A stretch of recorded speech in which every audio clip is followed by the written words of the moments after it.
Welcome to August, everyone. Yes, exactly. So I hope that you're able to take a little bit of, it's actually a beautiful day. We're here in Michigan. So it's actually a beautiful day here. Nice and cool for the Yes. first time in ages, with terrible wildfire smoke, but from up north. But yeah, it's nice and cool. Yes, still better than it would be in Chicago. So, hello, Katie. So, okay, we know one person's here, so that means We can get more going. will be coming. So, a few things to talk about. There was a question about scraps, and this is such a popular topic, but I don't know whether everybody will like our approach to this. But the question was, how do you store scraps? And we started, I'd say for 15 years or so, we had these very nice, from the Container Store, clear shoe boxes that we divided by colors. We had boxes of blue, green, purple, really, orange, yellow, pink, I'd say we red. had about 10 or 12. No, it was like it was a lot. 8. Oh, we had a lot. We kept adding more and more as we subdivided neutrals and we would take them when we were teaching in-person classes, because sometimes we would put them in Ziploc bags and take them so we could give people an idea of a color we thought that they needed in a palette. Or supplements a project they were working on if needed. Right. It was just kind of like you could just kind of give it away, and then other people could use them to audition. And sometimes people would add to it, which we weren't thrilled about. All the time. We'd be like packing up, we're like, we have way more scraps than we came with. But we would keep them all divided by color, because that was the easiest way for us to work. And then when we stopped teaching in-person classes, I looked at Bill and I said, in 15 years, we've never used any of these scraps. And these were, they were sort of like 2 by 2 to maybe like 2 by 6, something like that. We hadn't used them in our own projects, mostly because we kept them on reserve for teaching. No, mostly because they were too small. They were too small too. And we don't usually make itsy bitsy. Like, I know there are people who like to make quilts and they put a quarter next to it and there's like 6 fabrics in there. It's just not what we tend to do. So. Yeah. And so I said to Bill, somebody's sitting in the Seattle airport. Oh my goodness. I'm glad we're a distraction. Don't miss your flight. And so I said to Bill, during COVID, I said, are we ever gonna use these scraps? And he said, I'm not gonna. And I said, I'm not gonna either. And so we just tossed them. All of them. Because it just seemed like they were too small for the types of quilts we make. We're not gonna spend 4 years working on a quilt. Like I see Tula was showing a quilt that she had been working on for 5 years. It's just not how we work. Yeah, that's not, we can't make a living doing that. So then, oh goodness, we have Lucky. An eager dog who I'm going to quickly distract while we Yes, I had a chew for her. She's supposed to be busy.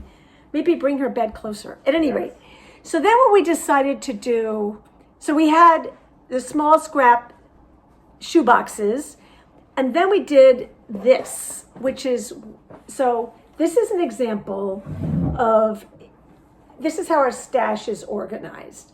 So we fold things, we don't have a whole drawer, and we keep them upright. So you can see this little edge here when you're looking for a fabric or a color. And so we'll have, these are in big wire baskets, so we'll have an entire drawer of, say, reds or maroons. So they're all divided up. And I think we've shown that before, and there's videos of it. But what we do is, if you open it up, can you like make a little platform here to hold my, to support it. Yeah. So what we do is we take scraps that are more like kind of this size, like we will use that again because this is folded. So this is a salvage cut. So we'll definitely use that. We have several of them here. And any other pieces that are kind of more than, I would say, maybe 3 by 18, kind of part of a fat quarter, part of a yard, something like that, we will continue to use. So we just bundle them up. There's no fancy, we don't use the comic book boards. It's not, it's about figuring out a way to... It's organized, but not over, I don't want to say overly, because everyone works differently. But it's not for presentation. No, it's for you. That's a good thing. It's not meant to be decorative. Yeah. And the other thing that Weeks pointed out, when we put these smaller pieces inside, if all we have is a little piece of something, we often don't keep that. Right. It's kind of... But if there's a strip... If there's enough to fold it and put it in... Right. But we do find that most of the time our scraps are something that we have more of as well. So this kind of folding it in itself works really well. But the nice part about this strategy is that you know where to find it. Because the problem with the shoe boxes for us is that we didn't know if I had a smaller piece of this. And then I'd have to look for it twice. And that was annoying. Yeah. And I think in this case, you're just glancing at the top of the drawer. And if you see this fabric, you can open it up. And if there's a scrap that suits what you're doing, you use that. If not, you can cut from this piece. And it makes me think a lot of, I don't know if this is something other people have noticed, but I'd say in the last 20 years, there's been a real change in public libraries. It used to be that you would go and everything would be in the perfect order. This makes me crazy. And then maybe you'd have one display shelf for new arrivals.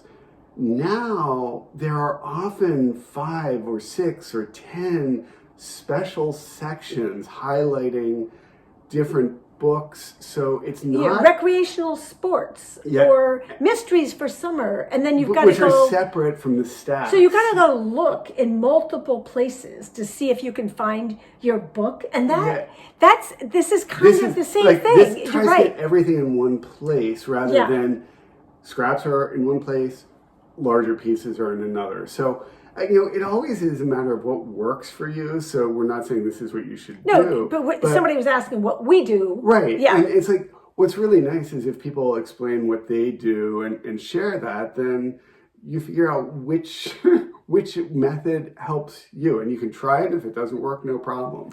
And so we tend to not save scraps that are smaller than...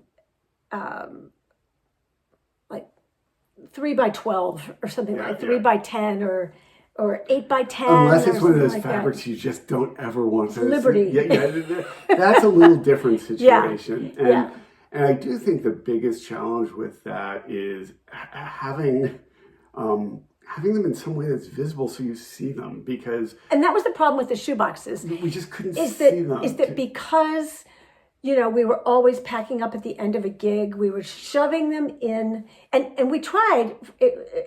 I remember one time we tried to keep things organized by color, and we got to the week-long workshop, and people were just throwing them all over the place, and it was like we actually paid an intern to sort them, and then we left that week, and they were all gone, and I'm like, oh, we cannot do this again. Yeah. So the answer to what size scrap and how do you sort the scraps is another question, which is what kinds of quilts do you make? How is your stash set up? Is there an easy way for you to organize your scraps so they're all together?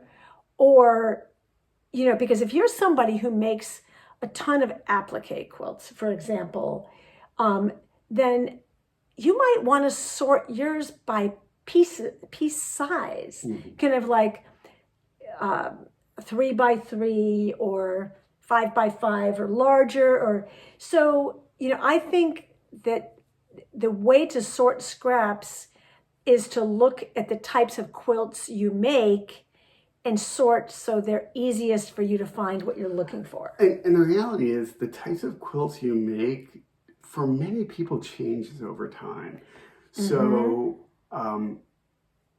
any organizational system is something to revisit every now and then because your quilts are changing and there may be a better it's not always a matter of better, but there may be a way of rethinking it that allows you to see what you have in your stash differently as well. Yeah, but I think it's also fine to acknowledge that you don't use small pieces and that scraps aren't going to be part of your storing them, because if you don't use them, they're really in the way. 8 shoeboxes is a lot of space, even though we have a big studio.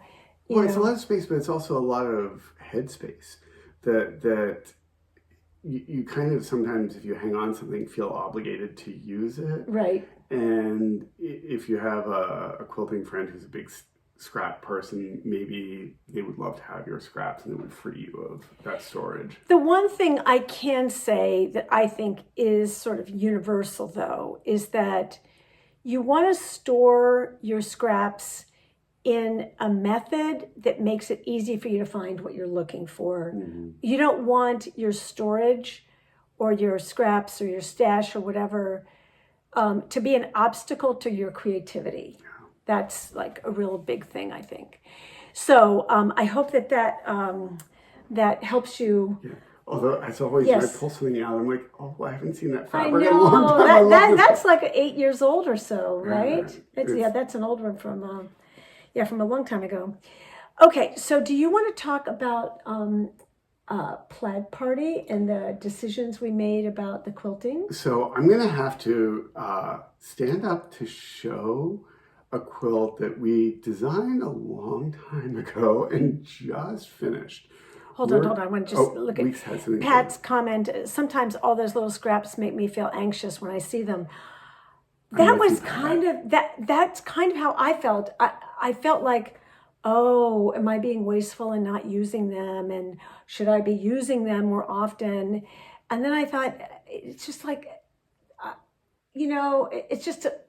it just is a little too much work for me. Well, because we don't make those little teeny tiny things. And when I write patterns, I've got to admit that I do my best to be as efficient without being stressful. So there aren't too many little scraps left over because I don't like that. But having said that, we are going to be doing some scrappy. We're actually going to do a scrappy event, but a couple of things this year. Not with the eatsy ones. No, a couple of things this year that are not necessarily, you can say scrappy, they're very stash friendly. Yeah. That I think it's something that we and a lot of people are enjoying right now is working with our stashes. But as Week said, there's a quilt that we finished this week that we haven't on the back burner for photographed it yet. So we'll have nice photos. We actually have kits on our website. It's called Plaid Party. And it is a quilt made with our transparency line. So instead of talking, I'm going to hold it up. It's a little awkward because we're not in our studio right now. So let me just hold it up and then we'll talk more about, okay. Oh, it looks so great. Oh, it looks good on camera, I think. Yes, so it does. I'm going to lift up. And Lucky thinks you're giving her a treat. I can't see. Can you see the bottom, Week? Yes, you can. There we go. Yes, all the way to the bottom. Yes. So, I believe it's 11 different kind of plaid samples. And this is all using our original transparency line, not the watercolors, although you could do it with watercolors so too. Each of these is 3 fabrics that gives you the illusion of transparency, plus the white background. And then the gray binding. And the gray binding. So a couple things to talk about before I talk about the details. One is, I really like this quilt. It's not for someone who wants to rush through a project. it involves... It's so precise. It involves an enormous amount of pinning. And actually, I want to get... There we go. The nice thing, though, is each of these 11 units is made individually, which is actually... It's like you're making a little quilt, like a little doll quilt every time. And I honestly think it's one of the reasons it took us so long to make it, is it's a very easy quilt to pick up, make a section, set down, work on another project, and we always have... No, we had other deadlines. That was... Well, that's what I'm about to say. We had a lot of other things we had to do. Yeah. But it was really easy to come back to. We just kept it. We actually did all the cutting, and the pattern is a lot of pages, but there's a separate page for each unit. So we just cut the pieces and clipped them with one of those big wonder clips to the directions. And we could pick up and make this one day, come back a couple weeks later and make the next. But I think, a lot of you have worked on transparencies with us, either with the Sweet Tooth or the Secret Agent Mystery Quilt, or just some of the quilts we've made. So you know that a lot of this requires careful pinning, because if your points don't match, and actually on camera, as I hold this up, the big ones are super easy to see on camera. But if your points, they don't have to be totally perfect. The darker fabrics especially really jump. Yeah. And, we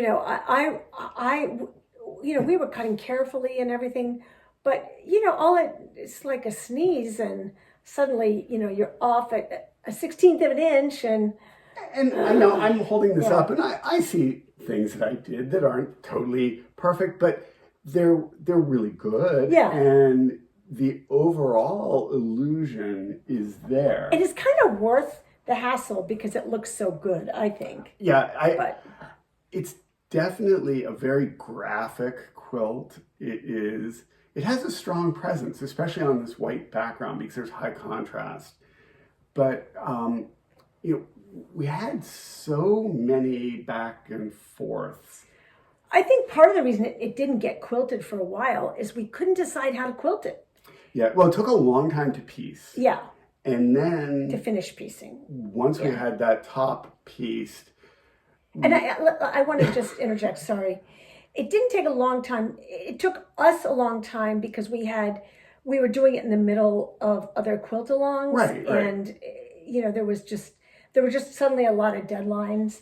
And so it just kind of fell on the back burner. But there are some that have this is like the teensy little tiny 1-inch finish. So you're going to give your pins a workout here. But that's also this is why it's hard to use scraps, because that would have been hard to create that illusion using scraps. Yeah. So. But can you stand up again? Yes. Just because I want to talk about the quilting part. Well, that's really. Okay, you want to. You first. You go first. What I'd like to do first... No. Can you give them the overview so they can understand why we were struggling? We can talk about the overview, because I think if you can kind of walk people through how we talked about this. So I'll hold this up until my arms fall off. So the issue with figuring out the quilting of this is that there are these small spaces here that you really want, that there's a punchiness to this, the graphic quality to this, and we didn't want to do a quilting pattern that was really kind of soft and feathery, like peacock feathers or something like that, because it was so graphic. And yet and it also kind of spirals didn't seem right.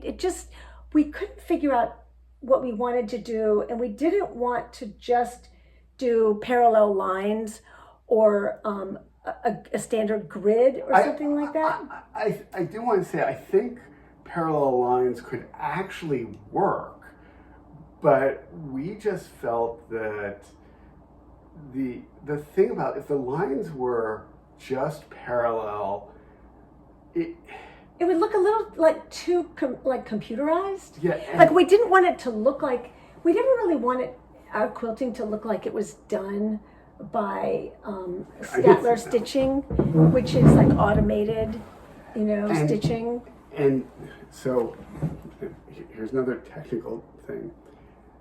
These plaids all overlap in squares. And we were afraid if we did just straight lines, let's say in one direction, you get different shrinkage in width and height. And that too. The squares could potentially get pulled in one direction more and look a little rectangular. I actually don't know if they would have, but we were afraid that might happen, especially with the little ones. So, and actually the big ones probably would be worse. But so we had this back and forth of there's a real sense of precision here. If we went too regular and too precise, it could look very commercial. That's what I'm saying, like mechanical. But here's the thing, and this is why figuring out how to quilt your quilt is a topic we return to over and over again, because it really, like sometimes if you have a strong geometry like this, sometimes a softer round form really looks great on it. But for whatever reason, we felt like these transparencies were it was so important to us that we not compromise the transparencies, that we decided that we were going to do a pattern we've never done before, which is very simple and might sound very obvious, but it's different. I'm going to come close. Okay, so there you go. Wait, actually, let me find it darker. You got it. Oh, really? Yes. Okay, I can't quite see. Okay, lower it. Okay, you go back, step back, please. Okay. Yeah, you can't see the whole thing. There you go. So what we decided to do was a grid of parallel lines with irregular spacing. So it's not, they aren't, it's kind of like improvised spacing, I guess you it's totally improvised. So we came up with a range of like 1/4 inch to 1/2 inch. It was, I'll be really particular, because it went from 3/16 of an inch as the closest parallel lines to 5/8 of an inch. Okay, to 5/8. Okay. And although I actually think I went a little over 5/8, and just, like we didn't sit there measuring. The way we did this is we actually drew on paper irregular parallel lines. Now, these are straight though, but straight and parallel. Straight and parallel. And then, but not the spacing was irregular. The spacing was irregular, so it wasn't every 1/2 inch. It went sometimes 3/16, sometimes 1/2, sometimes 5/8, sometimes 1/4, and I think you can see that best here. I want to get this is what I was after. I'm going to get it dark and see if you can. Yeah, this is where it's going to read the best. Yeah. So if you look in both vertical and horizontal directions, it's irregular. There is absolutely no pattern. This is not computerized. This is not a repeat. It was a matter of keeping it perfectly straight. And this allowed for a couple things. Like we don't care for stitching in the ditch for a lot of reasons. And by having irregular spacing, you could generally avoid ever stitching in the ditch, although not all of those plaids line up. So occasionally you're going to get in the ditch, but we were intentionally trying not to have the quilting react to each specific unit. Because that would have gotten busy. It would have gotten very busy, but rather be an overall overlay of texture. And it's dense quilting. Oh, Kitty Ann says the quilting is spot on for the quilt. Oh, I like the regular spacing. Thank you. I need to get a little guy. And I hope that I have one that, my craftsmanship is good here, or ours, because we did this together. But here, one of the reasons we went so close is this unit. That was the one. If I go back, is only 1 inch finished. And if the quilting was too far apart, you might end up with a weird, like almost unquilted part of Yeah. one of those plaids. And it might be an unintended kind of trapunto sort of Yeah. feel. So this Took was forever. slow, and But look, can you show them okay. back? Okay, Because I let's think you'll be see. able to see if you get up close. It has Oh, a there. really nice texture. And this is washed, by the way. Yeah, washed and dried. So it doesn't. Excuse me. So And there's water. For it me. doesn't. Well, It was not fast. So we did one direction, and then we were doing it on long arm, and then we took it off the machine and turned it 90 degrees and did the same thing in the other direction. but you could absolutely do this on a domestic machine. Absolutely. You'd want to chalk lines ahead of time. Not necessarily chalk every line you're quilting, but just chalk some lines so you keep things parallel as guidelines. Or you could use the painter's tape and a walking foot, but this is a great one for a walking foot. And a lot of people have those guides that go on your foot that you can change the spacing. I think one of my concerns is I don't like quilts that get too stiff. And there's a trend that's kind of died down a fair amount of matchstick quilting where people just got so close with their stitching that quilts became rigid, and it worked very well often for wall pieces, but for quilts that you curled up with, sometimes you felt the stiffness of the thread. I don't think that's died down, by the way. Oh, okay. The name of the pattern is Plaid Party, and it's a digital download, isn't it? It's available two ways. It's a digital download on our site, and there's also a kit which includes the printed pattern. The kit is these exact fabrics. Which is like 55 by 74 or something like that. No, 78. it's smaller.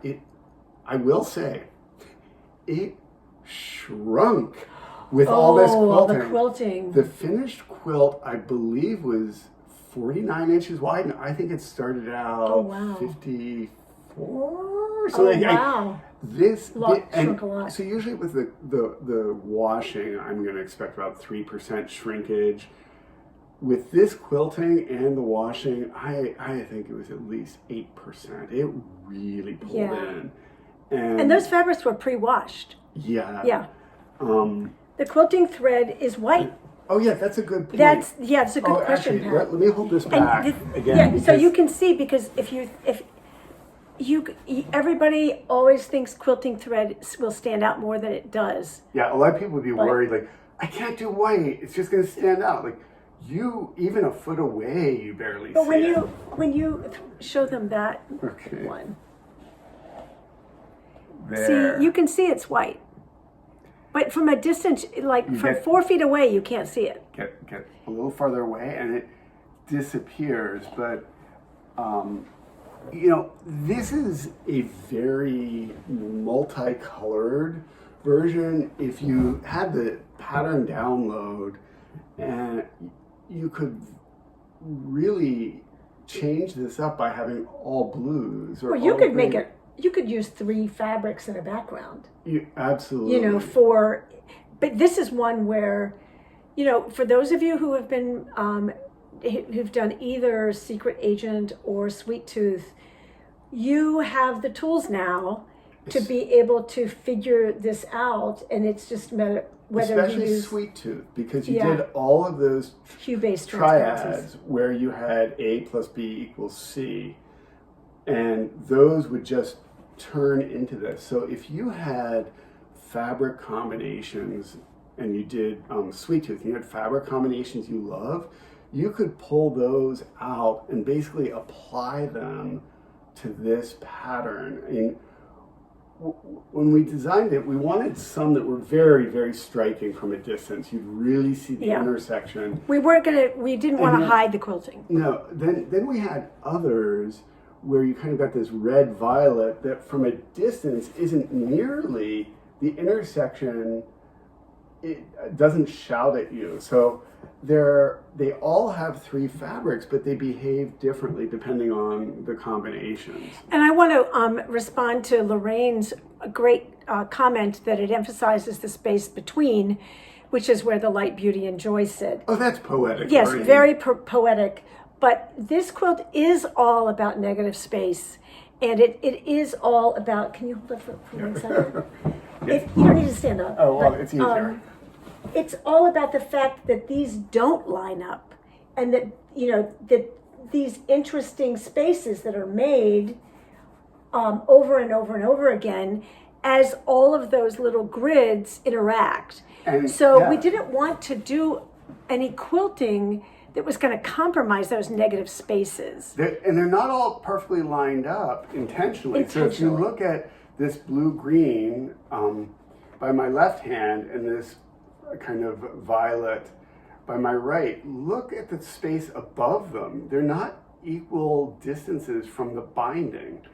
So that applies throughout this whole quilt. You'll see that like this upper right-hand corner, the oranges come very close to the binding, whereas this one has a space apart, and it's a different distance here than there. So it's kind of like each of them exists in their own world, but when they get close to each other, they have kind of a, I guess because we were just walking our dog this morning, it's like, all these little dogs sniffing each other. They're all just kind of like friends and getting to know each other. To me, I feel like that what that does is make it not so rigid, that things are floating a little bit more. It isn't all of the soldiers lined up in the row. It's very true. Which is traditional quilting, that everything is lined up, and there's times for that. Like, in our quilts, there's lots of time for that. But the idea of that this is kind of a loose airiness to these little mini transparencies. I think because there's a formality to the plaid, it needed a little bit of informality in the placement. And the structure on quilting it, we said, or in piecing it, you do make the individual components, but then they do go together in chunks. There are basically 3 main units. There's kind of an upper right, lower right, and then a left column. So there's a real logic to how it goes together, but it's forgiving. But it's also not a 4-patch intentionally. No, and it isn't 4 quadrants that all line up in terms of the structure, because we really didn't want your eye to be able to just organize it into quadrants, because we've got plenty of that. Yeah. And honestly, it makes it a little more forgiving. And this is going to get technical for a moment, but let's say you have this giant cross. It's a 9-patch, but the one above it has dozens of pieces. And the reality is, if your 1/4 inch is a little bit off, the creep will be magnified with all the small pieces compared to the big one. So by not having everything perfectly in a row, let's say that one of your units is off by a 1/4 inch because of, once it's finished, there's still wiggle room that you can trim with the gaps in between. And I mean, I think when we designed it, we wanted to build in a little buffer so it wouldn't be stressful. Well, and also we just didn't want it to be boxy. That we wanted it to kind of have a fraying, especially those. We wanted this to kind of, not be all lined up, so everything felt very constricted. We wanted it to feel like expansive.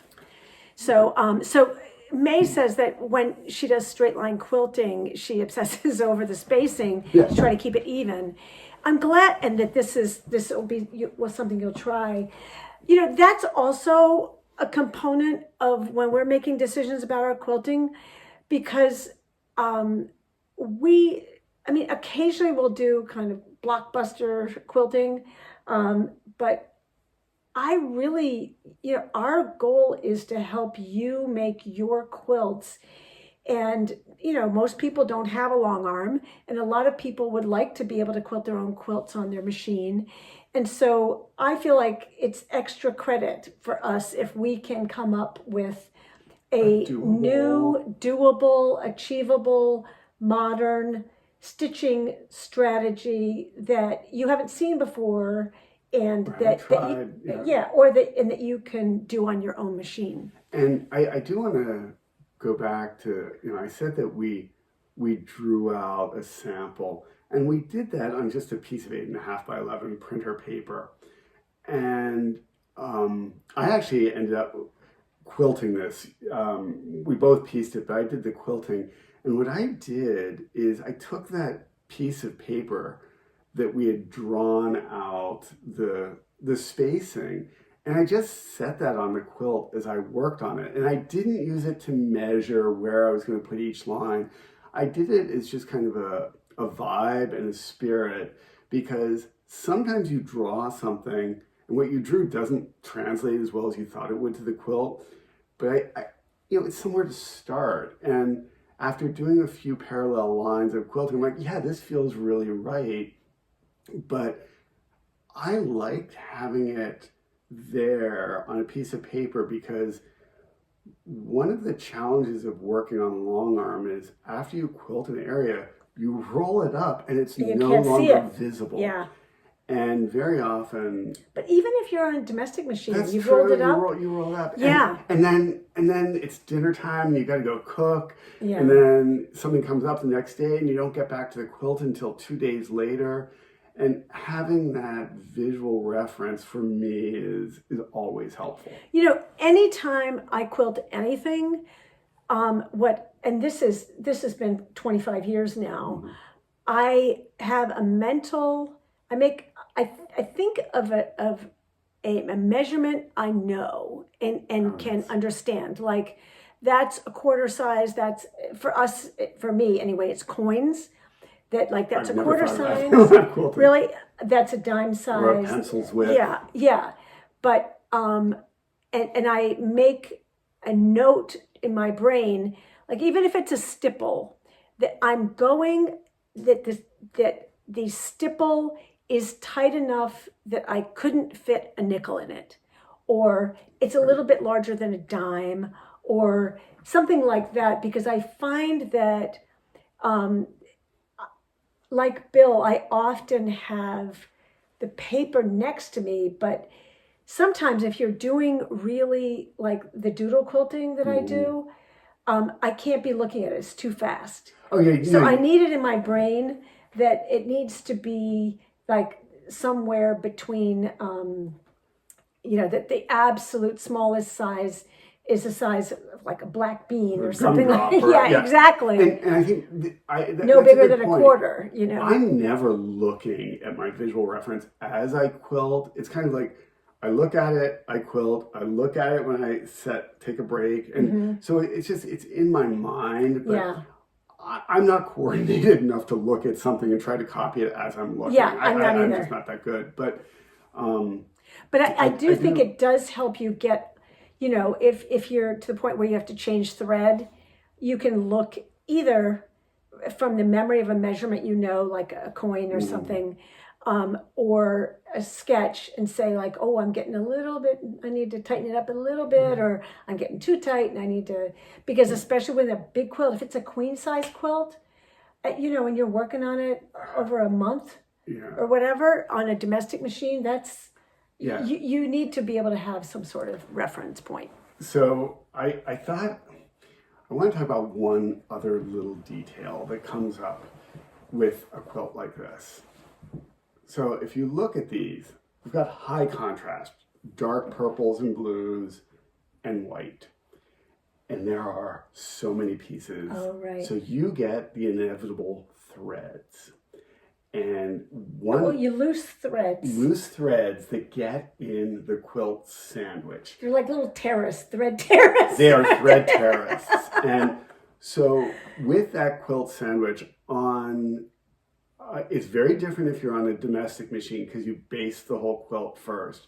If you're on a long arm, this sandwich is on a roller, and we leave the top floating and not basting. So every time I advance it, I lift it up, I pull out little threads, I put it back. I think we haven't been clear about what we're talking about. What we're talking about is when you're in the middle of quilting a quilt and you've quilted an area and you can see that some little straggler dark thread from this fabric meandered into the area between the light fabric and the batting, and then it gets sandwiched in there and stuck in there, and it looks like a stain. You can really see it. Yeah, that's what we're talking about.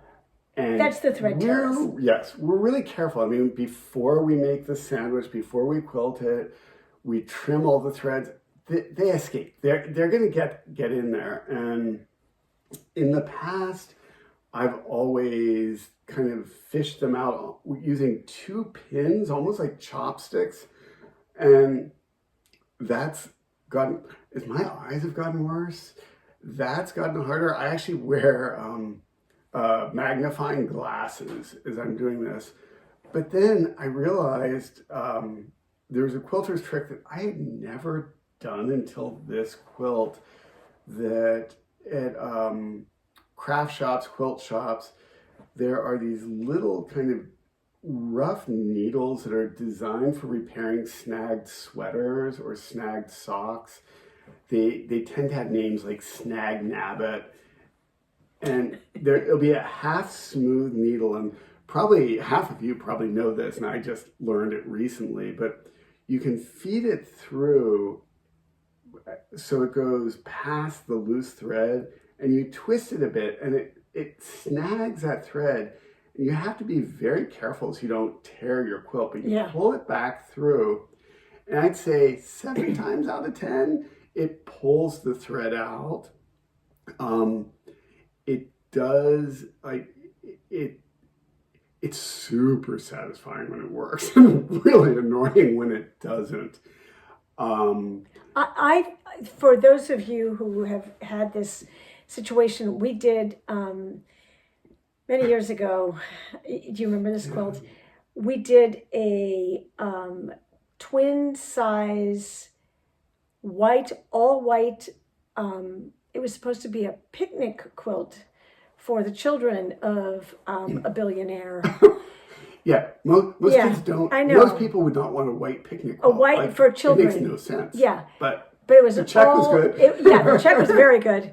It was an all white quilt, and on the front everything looked perfect, and then when we got it off, I saw that somehow in the air there were like 3 or 4 dark threads that got sandwiched between the batting and the backing, and it looked like somebody had just scribbled like a pale ballpoint pen onto it, because they were dark blue threads.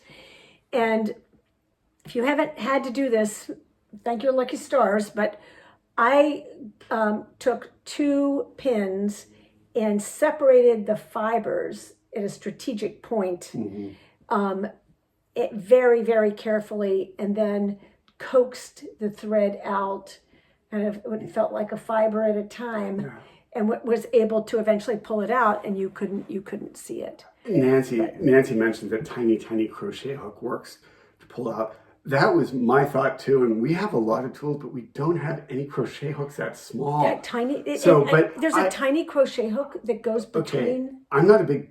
We don't have tons of gadgets in the studio, but I want that crochet hook, so I'm gonna look that up. Yeah, Nancy, if you have one of those, would you please post a picture of it on the Patterns and Fabrics group, because or if there's a specific size, because I don't know the so nomenclature for. Or do you mean to stick? I'm talking about after it's been quilted. Yeah. But I'd be interested to see. I think someone mentioned that to me once before. So this is where we want your experience. Microscopic sort of size. But as Deborah said, like you spend days cutting off loose threads. Yeah, I felt like we did a lot of prep, but really the reality is things are constantly moving, and it did turn out really great. What I did was, like, we prepped it, removed loose threads before quilting it, then quilted it all in one direction and looked at it again. And I think I had to pull out another 8 threads because I thought we're quilting in 2 directions and it's going to be a lot harder. There'll be so much quilting.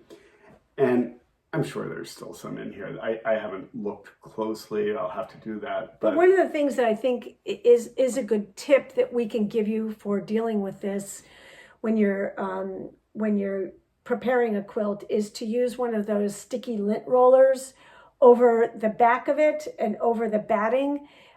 If you see stray threads that are going to, create this problem for you, it's mostly just an issue with super light background fabrics. It is, and the other thing, the batting you use affects things. We like to use unbleached natural cotton, so I just environmentally don't like bleached cotton for the batting, but it does mean that every now and then you'll get kind of plant fiber flecks in that. So I also take a really quick look at the batting to make sure there aren't, the batting we use is generally great, but you still, cotton's a natural fiber, so you are going to get dark flecks every now and then that I try to take out before quilting, because those aren't going to come out once it's quilted. Those are going to be really embedded in But fiber. I think those are less of a problem than the thread, because they are. The thread, they're so small. The thread just looks like somebody, drew on it with a pen. So and when Weeks and I were talking about today's quilts first, we talked about the fact that, we've talked a lot about quilting, but every quilt is so different and it raises different issues. So I'm hopeful that even if this isn't a quilt that is on your to-do list, the discussion of how we think through the quilting, the problems and solutions we run into, that those are kind of, I hope, transferable to work you're going to do. So let's show them this quilt where we took a totally different approach. Do you want to talk about it? So let me move that there. That's good. Okay. So actually, I'll stand up again. So we've shown this before, but we want to talk about it in the context. In the context. We were. Go ahead. On the spot? On the spot. On the spot. We felt like these had this kind of boxy 4-patch, well, I guess not, I don't know if it's 4-patch, but the 4 triangles with X's were very square, and we felt like this quilt could take the spirals. So this was challenging because those diagonal lines meant that we weren't going to do something vertical or horizontal. Oh, right, okay. There. So you can really see the spirals on, here, maybe these. Yeah. There. So if you look at the design of this quilt, everything is at a 45-degree angle, or so doing anything, even if you wanted, like an all over seemed the best strategy. Which would also give all over shrinkage, so it wouldn't be consistent. It would not deform the geometry of the squares and the diamonds. Right, but we didn't want to do anything that was going to be vertical or horizontal. We didn't want to do directional quilting that was horizontal or vertical, and we didn't want to do just a stipple or something. So the spirals were a really great way to not have, can you hold it up for a second? To not have a big horizontal line that kind of fought these X's. So, doing the spiral made a lot more sense, whereas that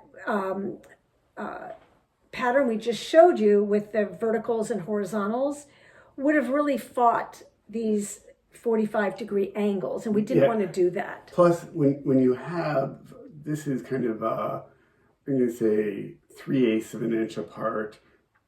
When it's round and that far apart, it's going to cross these half-inch finished pieces in many places and hold them down well. Whereas if you had diagonal quilting, you'd start to create some visual elements with the furrows that would compete. And so I also want to talk about quilting thread, but go ahead. Okay. No. So then the other thing is this one doesn't have any true white in it. There's kind of a cream and beige fabric here. So this is beige quilting thread, and then we were using our Rainbow Fizz fabric on the back. So can you hold it a little bit closer? So you can see even that beige thread on the fabric on the back. Yeah, it just disappears. You can't even see it. But it doesn't look too light on these darker fabrics. So this is the, we're always looking at the lightest and darkest colors in the quilt to figure out how to choose the quilting thread, because we didn't want it to look really heavy on this particular fabric. Yeah. But I don't think it looks too, if you look on the espresso, it doesn't look too dark on that either. Or too light. Or too light, I mean, yeah.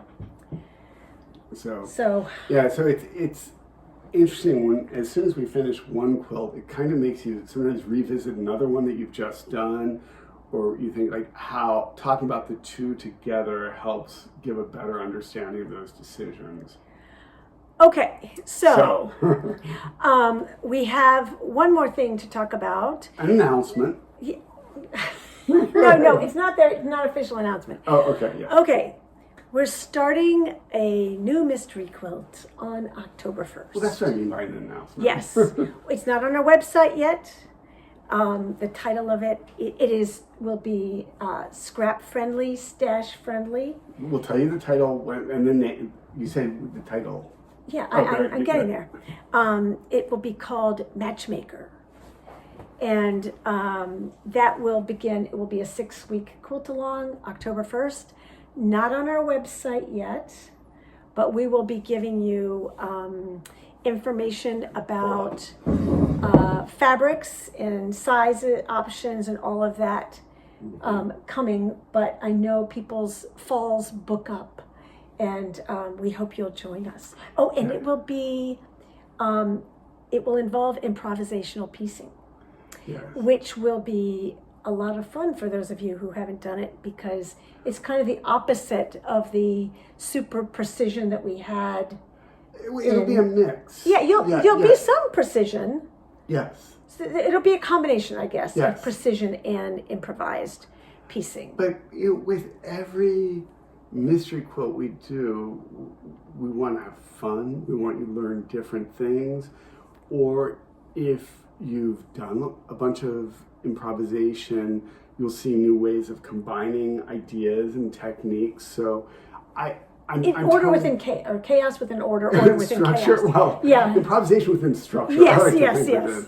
But I think it's going to be a really fun one. I'm glad, Don, I'm glad you can't wait, because we're totally excited. These things take a long time to develop, and trying to find the right time to do it and the spirit. But in the coming weeks, we're going to get the sign-ups ready, talk about material lists, sizes, all of that, so you can really figure out if that fits well in your schedule. Like all of our mystery quilts, it's great fun to do it with everyone else while it's going on, but it will also be available afterwards for those of you who can't do it, in real time. Right. And but I think what's really going to be fun about this is that we're seeing this quiltalong as an opportunity for you to take the hand a little bit in the designing of it. That there will be, each person's quilt will look really different. And I think that's what the concept of the matchmaker will apply to fabric choices and design choices and narrative. And narrative. And there will be a narrative for those of you who've missed that. Yes. There will be a fun, somewhat silly, partially silly narrative that will oh good. So love me some mystery quilt. Oh good. Yeah, it's so funny because we have these camps in our Facebook group of people who are like, I've been burned too many times on mystery quilts. I said I'd never do a mystery quilt again. And then people who love the mystery quilts. And so we try to kind of go back and forth. Generally, like, do one of ours if you've been burned by someone else. Yeah, give ours a try. Yeah, they're really fun. And so we'll get that going. We'll be rolling it out soon. And I guess that's it. Yeah, so I think it'll be, for those of you who are concerned about your stashes and wanting to use your stash, I think this will be nice for you to be able to use your stash, or if you need to amend it, at least be able to buy very thoughtfully, so you're not purchasing fabric you won't be using. And as always, we'll have, for those, there's some people who don't have stashes or want to work with a preset bundle. We'll have that available, but it's definitely going to be a starter bundle, but it will definitely be stash friendly. And I want to say thank you all for chiming in about the crochet hooks. Thank you for the education, because this is not like, we make lots of stuff, but neither of us crochet. That's right. Or do you? And I don't know it. No. I'm not crocheting on the side. In all my free time.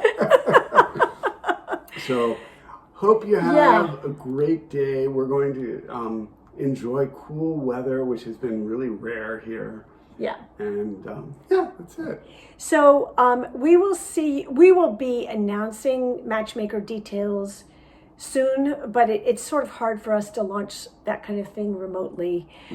So Nancy you've got all this information and you do not crochet. Okay. Interesting. But sometimes people use those for knitting. They use or for getting threads out there. Yes. So we'll be announcing Matchmaker details in the next week or two, and so you'll have plenty of time, but it'll start October 1st and run for 6 weeks. So if you're in the US, we'll plan to be done with it before Thanksgiving. Yeah, so that's a nice kind of time frame. So we've got a timeline ready. And, yes. I see, Marie, thank you. I'm glad you like the quilt behind us. It's called Picnic. And that's a digital download that you can see on our pattern finder. But that was fun. That's all a combination of yarn dyes and prints. Yeah, exactly. But have a great August. It's already August. Enjoy it, and we'll see you in a month. But you'll hear more from us before then. Yes, you will. And those of you up in Canada dealing with the wildfires, good luck with your air. I know it's it's hard enough in the Great Lakes area. I can't imagine how much more challenging it is when you're closer to the fires. So anyway, okay, everybody. Thank you all. Have a good afternoon. Take care. Bye-bye.